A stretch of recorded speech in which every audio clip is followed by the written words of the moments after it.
আসসালামু আলাইকুম রহমতুল্লাহি ওবরকাতুহু। সম্মানিত দর্শক, 2026 সনের ডিসেম্বর মাসের মধ্যে শেখ হাসিনা বাংলাদেশে ফিরবেন, এরকম একটি লিখিত সাক্ষাৎকার তিনি আন্তর্জাতিক গণমাধ্যম রয়টার্সকে দিয়েছেন।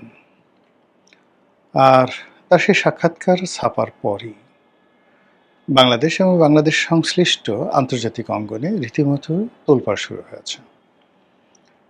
তার পক্ষের এবং বিপক্ষের যারা লোকজন রয়েছেন নানা রকম কথাবার্তা বলছেন। বিশেষ করে পক্ষের লোক যারা আছেন তাদের মধ্যে এক ধরনের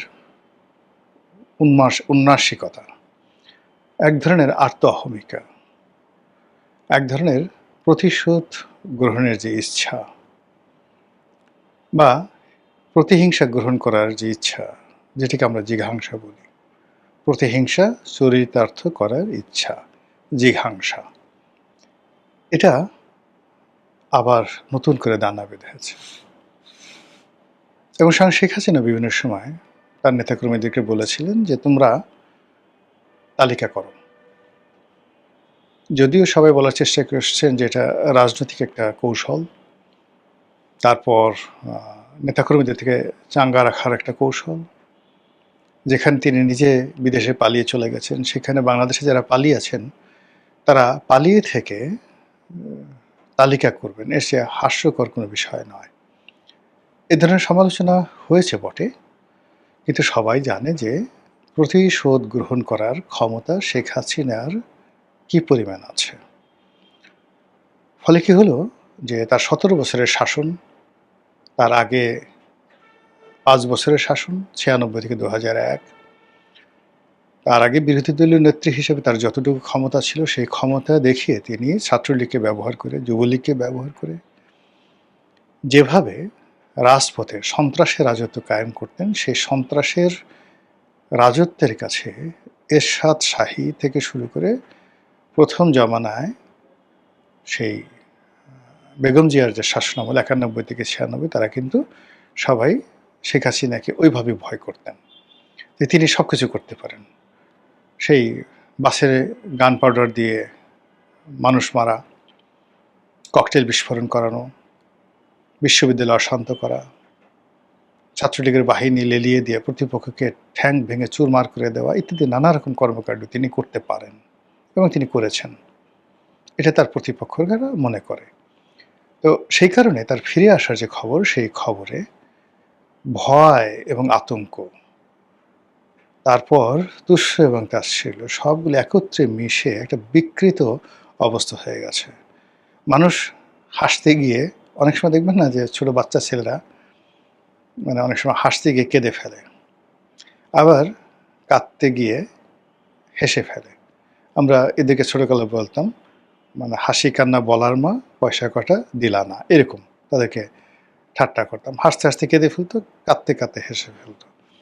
এখন শেখ হাসিনার আসার খবরে বিরাট একটা শ্রেণী হাসতে হাসতে কেঁদে ফেলছেন, কাঁদতে কাঁদতে হেসে ফেলছেন। অনেকে হয়তো জোরে জোরে যাত্রা পালার মতো হাসছেন, মুহা কিভাবে আসবে, সম্ভব নাকি বলে, ওরে মা গো, ওরে বাবা গো, আমার কি হবে গো, আবার আমাকে জেলে নেবে গো, এই কথা বলে ফেলছেন। সে কি আমাদেরকে ছাড়বে গো, সেই কাজ করতে পারে গো, এরকম নানা রকম প্রতিক্রিয়া তৈরি হচ্ছে। তো সেই দিক থেকে মানে এই যে শেখ হাসিনা আসতে চাচ্ছেন, এই বয়সে সে হুমকি দিচ্ছেন, এটি কি আসলে সম্ভব কিনা?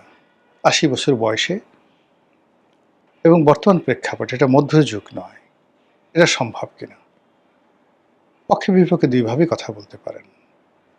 আপনি দেখেন যে পৃথিবীতে কতগুলো শাসক আছেন, যোদ্ধা আছেন, যারা যুদ্ধক্ষেত্রে যথেষ্ট নিষ্ঠুরতার পরিচয় দিতেন, ইচ্ছা করে দিতেন। বিশেষ করে Timur Lang, Genghis Khan, Hulagu Khan. এই বংশের আরেকজন ছিলেন বাতু খান, যিনি ইউরোপ আক্রমণ করেছিলেন, বাতু খান। মানে তার ভয়ে ইউরোপ তছনছ হয়ে গিয়েছিল। তারপর আরও অনেকে আছেন, রাশিয়াতে আছেন, বেশ কয়েকজন ছিলেন। তো আইভান দ্য টেরিবল, খুবই কুখ্যাত একজন শাসক ছিলেন আইভান দ্য টেরিবল। তারপর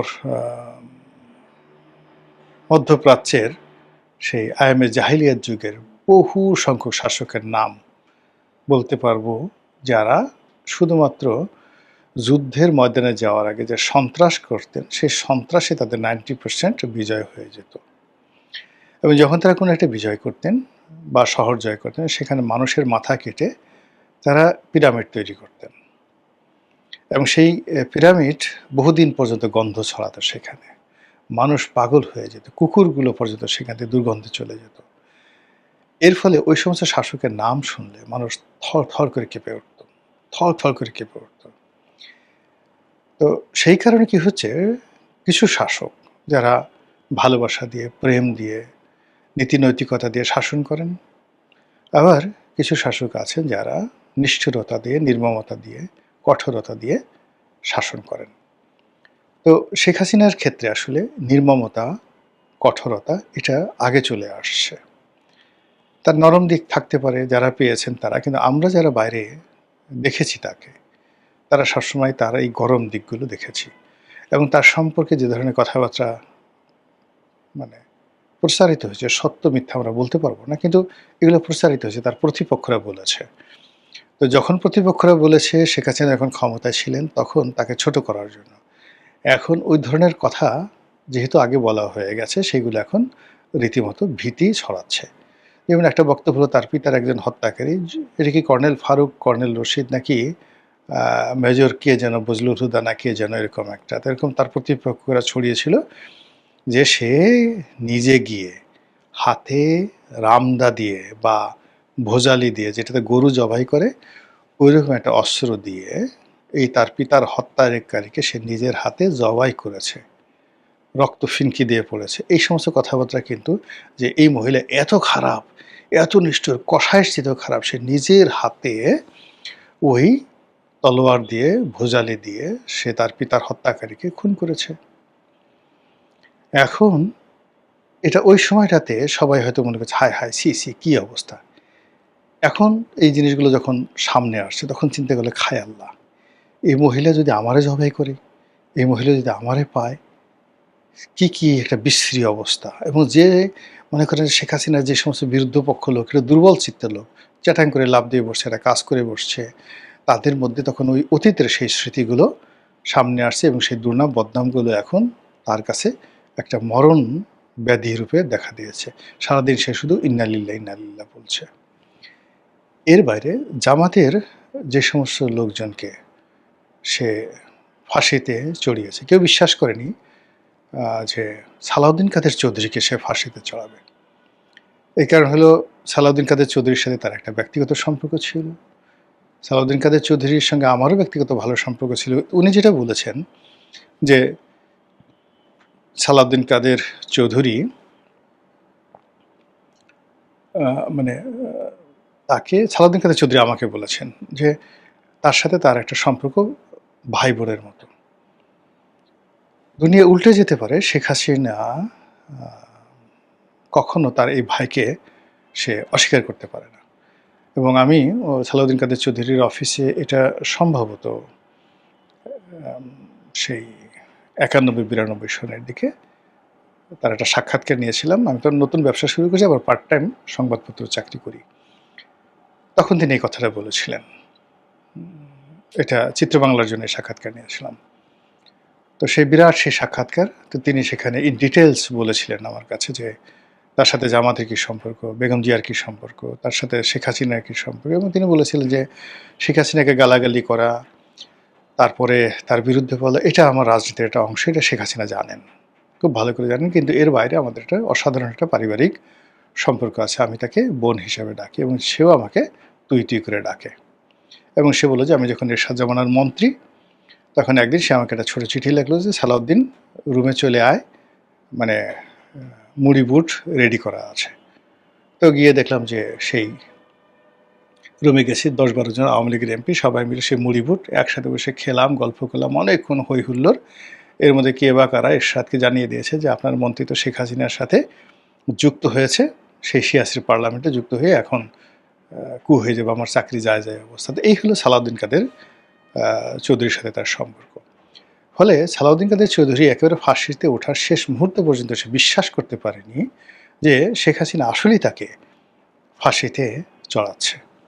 আবার আরেকজন খুব বড় নেতা, রাজনৈতিক নেতা, এই ২-১ দিন আগে আমাকে টেলিফোন করে বললেন যে আ আ তার নিষ্ঠুরতা, যে রনি ভাই তার যে নিষ্ঠুরতা কোন পর্যায়ে কল্পনা করতে পারবেন না।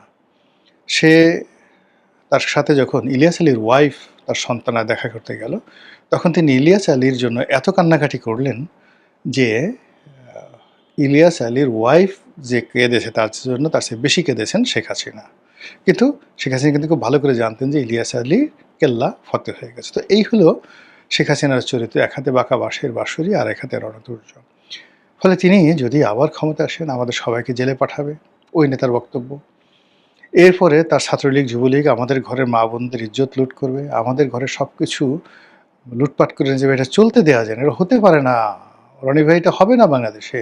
৫ কোটি মানুষ, ৬ কোটি মানুষ এই ভয়ের মধ্যে সে একেবারে খালি হাতে শেখ হাসিনাকে, যাকে বলা হয়, বরণ করে নেবে এবং শেখ হাসিনার অত্যাচারের কাছে নিজের আত্মসমর্পণ করবে। এটা হবে না, হবে না, সে আসতে পারবে না। এবং এই কথা বলে সে মানে পরবর্তীতে ওই যে বললাম না, বলতে, বলতে নিজের যে ভয়, সে ভয়টাকে আবার তিনি উদগীরণ করে দিলেন।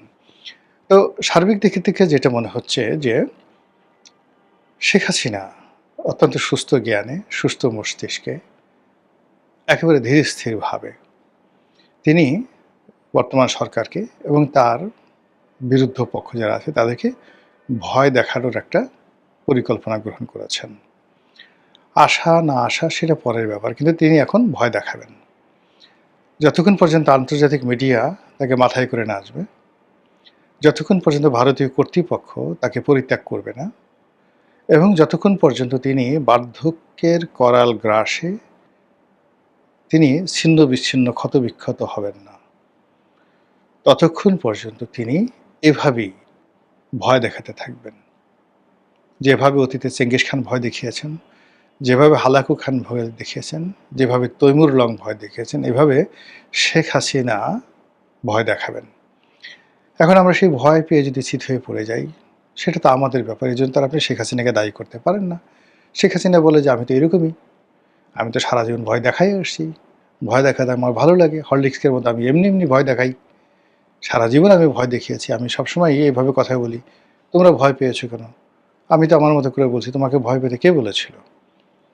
তো কাজেই তিনি তার মতো তার কাজ করে যাচ্ছেন। এখন আপনি আমি, আমরা যারা আছি, আমরা কি করব না না করব, এটাও আমাদের একান্ত ব্যক্তিগত বিষয়। অর্থাৎ আমরা ভয় কি পাবো নাকি রুখে দাঁড়াবো? আমরা কি ঐক্যবদ্ধ হব নাকি ছিন্ন বিচ্ছিন্ন হয়ে শুধু দৌড়াতে থাকবো? মহান আল্লাহ আমাদের সবাইকে হেদায়েত দান করুন এবং হেফাজত করুন। আসসালামু আলাইকুম ওয়া রাহমাতুল্লাহি ওয়া বারাকাতুহু।